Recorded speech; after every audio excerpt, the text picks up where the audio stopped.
গুপ্তধনের বাক্স কম দামে হকারের কাছে বিক্রি করে দেওয়ার পরে যখন জানতে পারলো গুপ্তধনের বাক্সটি ছিল সোনার, তখন কিন্তু সবারই চোখ কপালে উঠে যায়।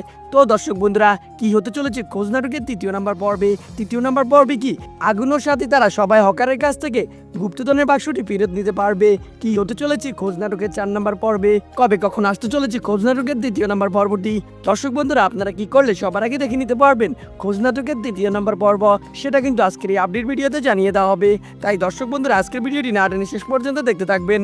আর আমাদের চ্যানেলে নতুন দর্শক হলে অবশ্যই আমাদের চ্যানেলটি সাবস্ক্রাইব করে পাশে থাকা বেল আইকনটি বাজিয়ে রাখবেন। কেননা দর্শক বন্ধুরা, আমরা কিন্তু এই ধরনের নাটকের আপডেট সবার আগে সবসময় আমাদের এই চ্যানেলে দিয়ে থাকি। তো দর্শক বন্ধুরা, কি অবস্থা সবার, কেমন আছেন সবাই? আশা করছি প্রত্যেকে অনেক বেশি ভালো রয়েছেন। আর আপনারা কিন্তু এরই মধ্যেই দেখে নিয়েছেন খোঁজ নাটকের দ্বিতীয় নম্বর পর্বটিও ইউটিউবে আপলোড হয়ে গিয়েছে। তাই আপনারা যারা এখনও দেখেননি খোঁজ নাটকের দ্বিতীয় নম্বর পর্ব, তারা অবশ্যই এই ভিডিওর দ্বারা ডিসক্রিপশন বক্স থেকে দেখে নেবেন। আর যারা দেখে নিয়েছেন তারা কমেন্টে জানিয়ে যাবেন আপনাদের কাছে নাটকটি কেমন লেগেছে, এবং কি দর্শক বন্ধুরা, আপনারা কে কোন জেলা থেকে এই নাটকটি ভালোবাসে থাকেন তাও কমেন্টে জানিয়ে যেতে পারেন।